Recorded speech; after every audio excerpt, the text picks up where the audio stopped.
Hello bookworms! Today I'm going to be sharing a list of roughly 20 books that are coming out in the latter half of 2024 that I personally am really excited to read. These are the ones that I am most looking forward to. I have about 90% of these pre-ordered. I'm hopeful that there could be some new favorites in here, so I wanted to put them on your radar as well. In a surprise to no one, I think every single book on this list is a fantasy book, but I do feel like I have kind of a fun mix of things going on, and some of them might not be what you're expecting. So I'm going to talk about all of them in release order with the exception of the book that I am the most excited for, my number one most anticipated book of 2024, which is coming out on December 5th, and that is obviously Wind and Truth by Brandon Sanderson. This is the fifth and final book in Arc 1 of the Stormlight Archive. Stormlight Archive is going to be 10 books total, but it's going to consist of 2 story arcs. So the epic saga that has been building since book 1 is going to be mostly wrapping up in this conclusion coming in December,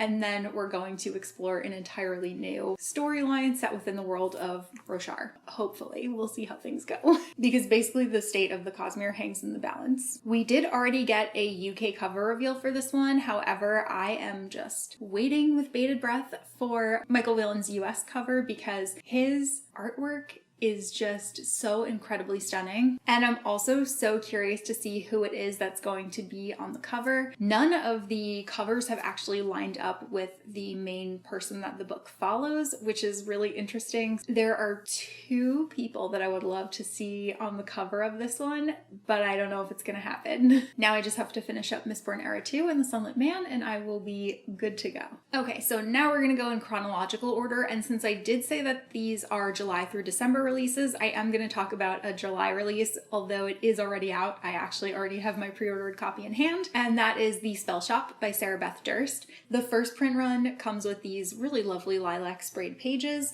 and what drew me to this obviously is the cover. This is just the most cute cottagecore Rapunzel-esque little witchy cottage that I've ever seen, and I just wish that I could go and be inside of this artwork. Sarah Beth Durst has published a ton of other books, but the publisher is calling this her debut romantasy, and I don't know that I necessarily agree with that, but that's fine, I'll go with it. This one is promised to be a lush cottagecore tale full of stolen spellbooks, unexpected friendships, sweet jam, and even sweeter love. From what I understand, it follows a librarian who is like kind of caught in a rebellion and her library gets set on fire and she manages to like get away from that, but then she has to kind of start over in this new town and she ends up in this beautiful home where she has a huge garden and she grows these berries that she starts selling to the local bakery to make into jam for like their pastries because they don't have jam there. But I do believe she's using some type of like illegal magic to make that happen, and it just sounds cute and fun and I'm pretty excited to give it a shot. It also does look like there is like a really tiny little creature on the cover that I don't know if it's like a baby dragon or what, but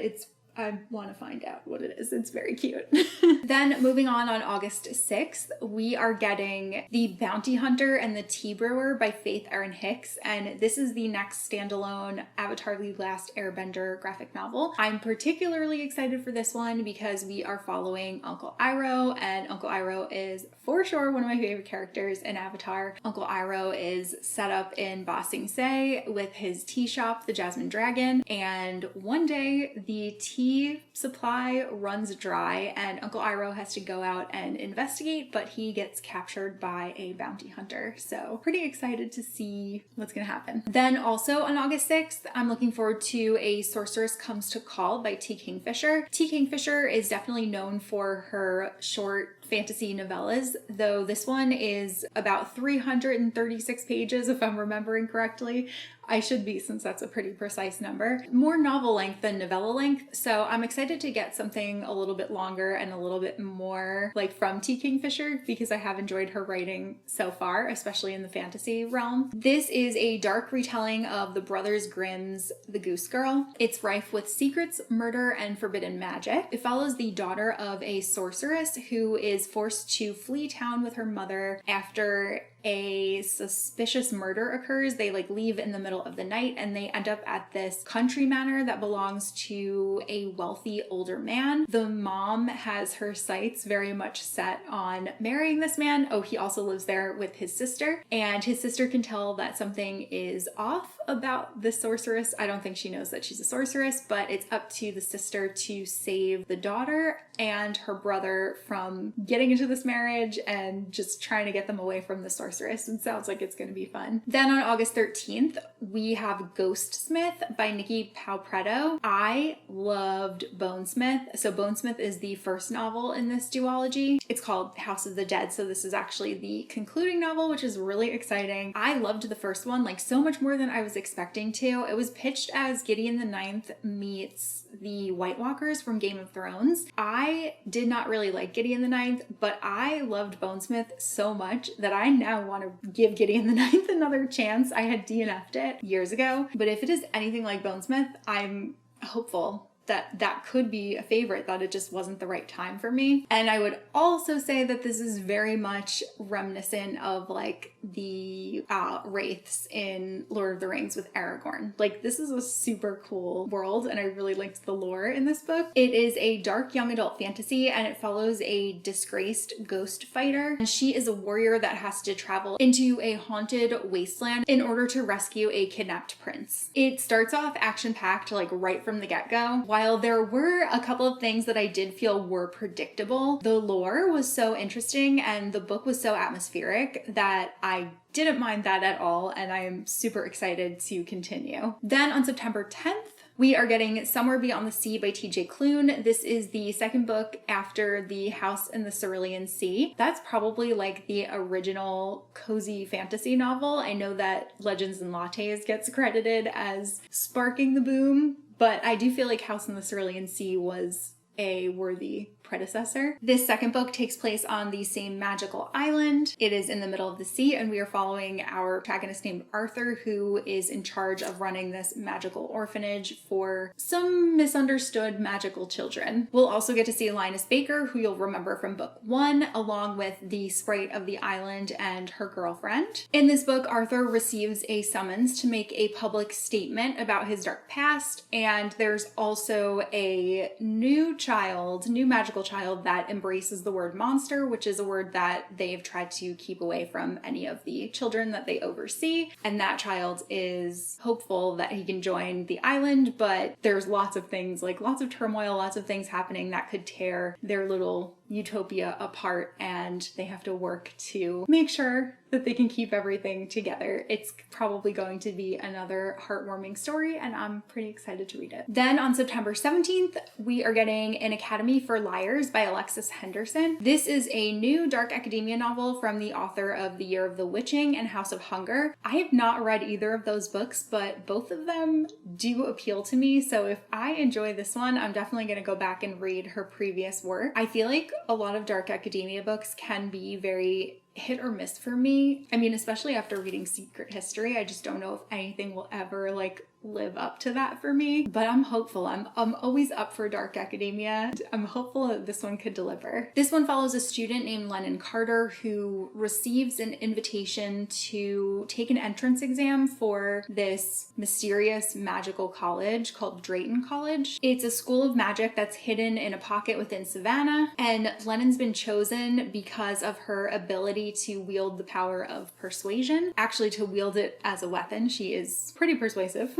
Once admitted, she starts learning how to master her unsettling power, and she is enchanted by the moss-covered campus as well as her charming advisor. But as she continues her studies, she learns more about the disquieting history of Drayton, and she must face the ultimate test of embracing absolute power without succumbing to corruption, and she is pretty worried that she's gonna fail. Next up on September 20th, this is the first one that's gonna be a little bit different than what you would expect. And that's because these books have already been out for many years, but they are getting new covers, and I'm really excited for the new covers. I think they're really beautiful. And that's for the Sword of Shannara series by Terry Brooks. They're getting re-released in paperback. I really wish that they were coming out hardcover, especially since Terry Brooks is going to be publishing a new novel and returning to the world of Shannara in February of 2025. And that book's being published in hardcover, and that cover matches these new covers that they're releasing for Shannara. But either way, they're super, super beautiful, so I'm really excited to get these. I already have mine pre-ordered. I'm actually really hoping that like the Broken Binding will do these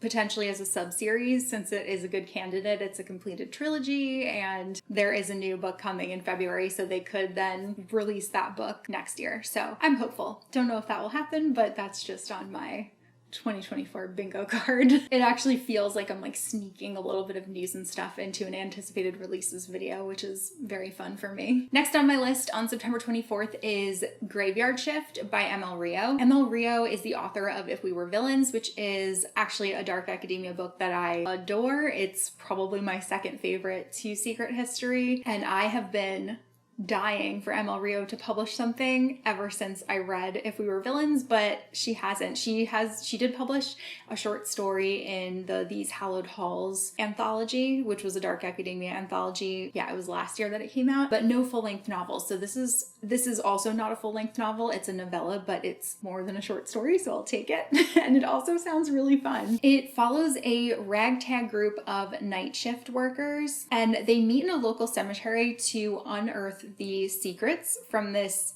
open grave that they find that like shouldn't really be there. They're just about to disband, but then the grave digger returns, so they end up trailing him for the night, and they find out that some things that this grave digger is doing could be the key to a string of strange events that's been happening in their small town. So I'm pretty excited. I believe everyone in the ragtag group attends the same college, so there is also like that dark academia element to it, and it has those like, you know, academic quips going back and forth.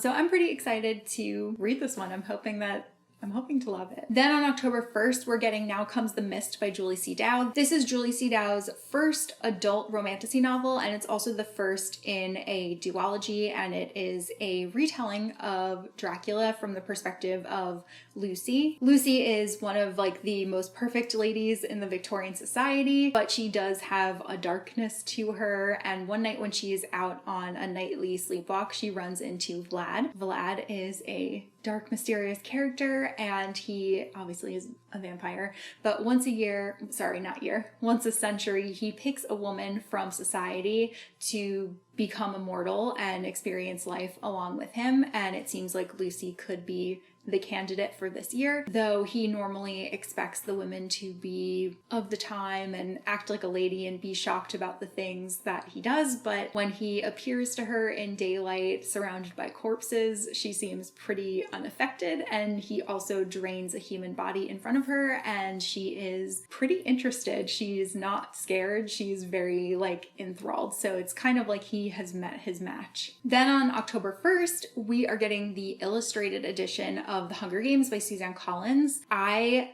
was initially hesitant when I heard about this because The Hunger Games is like pretty heavy, so to have some of those scenes illustrated I think would be like a lot. I can't resist. I need to know what it is that's going to be illustrated. I have a feeling these are going to be absolutely beautiful editions, and really hoping that they'll do the rest of the series too. Scholastic is also coming out with a paperback box set of The Hunger Games that has sprayed pages, has really beautiful covers, and I like those a lot, but for now I'm holding off and I'm gonna go with the illustrated editions. Then on October 29th, we are getting the Barnes & Noble exclusive editions of One Dark Window and Two Twisted Crowns by Rachel Gillig. These make up the Shepherd King duology. I talked about these books many times on my channel last year when I read them in the fall. They are so good. They're so atmospheric.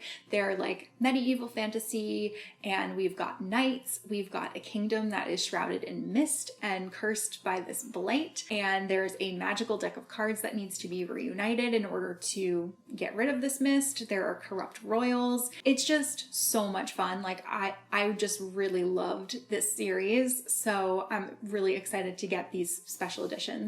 Orbit posted a video of them on their Instagram the other day, and they just look stunning. Like I love the foiling on the cover. I love the sprayed pages. This series was just so good, so I'm glad to see it get some special attention. Then on October 29th, we are getting Dungeons and Dragons, Worlds and Realms, Adventures from Greyhawk to Faerun and Beyond. So while this is not actually a novel, it is a story-driven retrospective in the form of a brand new hardcover, and it is celebrating 50 years of the spellbinding settings and planes of Dungeons and Dragons. It is a beautifully illustrated exploration of the multiverse, and for those who are familiar with D&D, you might recognize the name Mordenkainen. He's actually the narrator of this book. He is a mage, and he will be taking us on this fantastical journey through the multiverse while delving into fascinating and memorable lore and locations across all 5 editions of the game. From the realms of the material plane to the lands beyond the astral sea, I for one am so excited to go on this journey once this book arrives at my doorstep. Then on November 5th, we have The Teller of Small Fortunes by Julie Leong. This is a debut cozy fantasy novel. We are following a character who is a wandering fortune teller, but she is only a teller of small fortunes because she has learned that big fortunes come with big consequences. So she'll only tell people things like what the weather is going to be like next week, or are they going to find a boyfriend, or something like that. She travels alone through different villages along with her trusty mule, and during the course of the novel, she ends up finding an unexpected family amongst a cast of quirky characters. It happens when she gets recruited by a semi-reformed ex-thief and an ex-mercenary who are desperately searching for a lost child. They're later joined by a baker and a slightly magical cat, but as she starts lowering her walls and letting these new people come in, the shadows of her past do start to catch up with her. On November 5th, we are getting Where the Library Hides by Isabel Ibanez. This is the second book in the Secrets of the Nile duology. The first book is called What the River Knows, and I admittedly haven't read this one yet, but it's for good reason, and it's because I think that I will really enjoy to read these books back to back. I do not have the memory that I used to have for certain things, and I feel like this will be a good story to consume all together.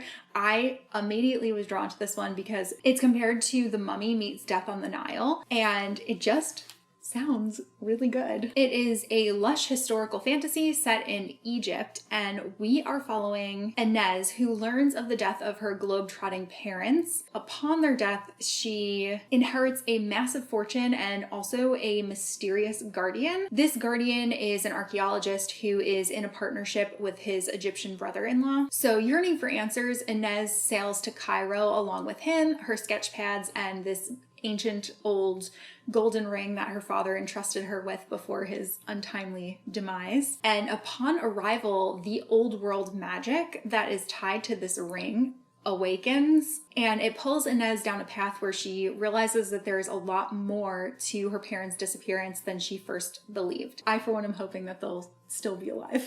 Then on November 12th, I'm looking forward to Unraveled by Shannon Messenger. This is book 9.5 in the Keeper of the Lost City series, and while I am devastated that this is not the conclusion to the series, is something, so there's that. This is a middle grade fantasy series that follows elves. It takes place in all of these lost cities across the globe, which are civilizations of elvish people that have hidden themselves from humans. There's honestly been so much that has occurred since the first novel, and the world has vastly expanded since we first met Sophie and Fitz. And as the world has expanded, the stakes have also gotten higher and higher, and this was supposed to be the final book, but Shannon Messenger announced on Instagram that she felt like she needed to write this 0.5 book before she could write the last book, because there was a lot that she needed to put out there for us to know. So I am excited to read it because I do really enjoy the series. I do really wish that it was the last book because I caught up on everything, because the last book was supposed to come out. I can't remember if it was last year or the year before, that I was like, perfect, now I'll be all set. And then she ended up taking a year off without publishing, and now this year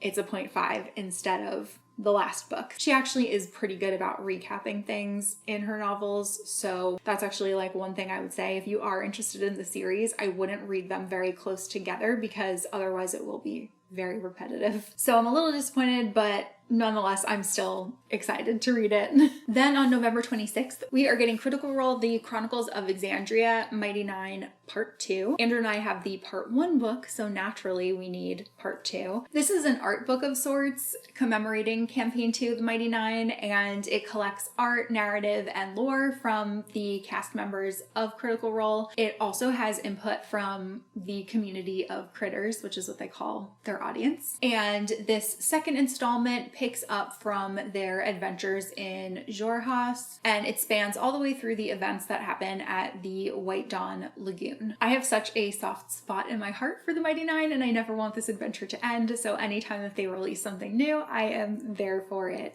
I'm also really excited that there is an animated series for this campaign as well in the pipeline once Vox Machina wraps up, and yeah, I've been getting all of the comics, all of the sideshow collectibles, statues of each of the Mighty Nine. So yeah, very excited for this book as well. Then on December 10th, another Critical Role book is The Art of the Legend of Vox Machina. This is actually an art book, and this one has character breakdowns, concept art, behind the scenes looks at the creation of the Legend of Vox Machina animated series, along with special commentary from the cast. And while I have not actually watched Campaign 1, I have thoroughly been enjoying the animated series, and I do plan on going back and watching it at some point.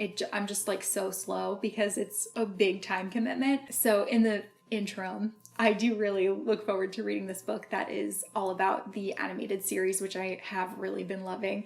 Unfortunately, it got delayed this year with all of the strikes that were happening, but it does sound like we're getting closer to season 3, so I can't wait. And then the final book on my list on December 24th is A Witch's Guide to Magical Innkeeping by Sangu Mandana. This is her next book after the very Secret Society of Irregular Witches. That was a cozy fantasy novel that was pitched as a romance, but I would say it is super light on romance. It is very much more like about found family and quirky characters.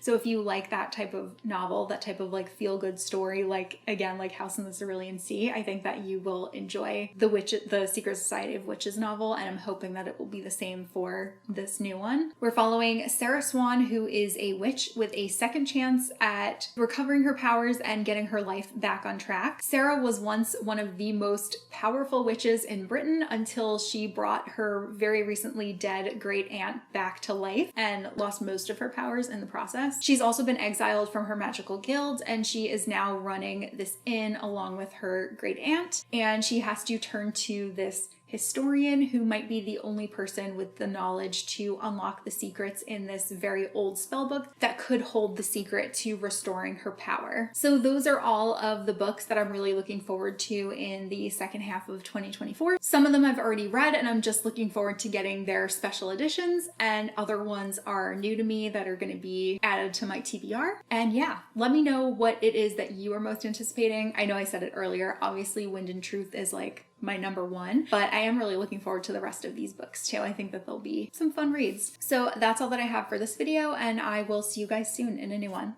Bye!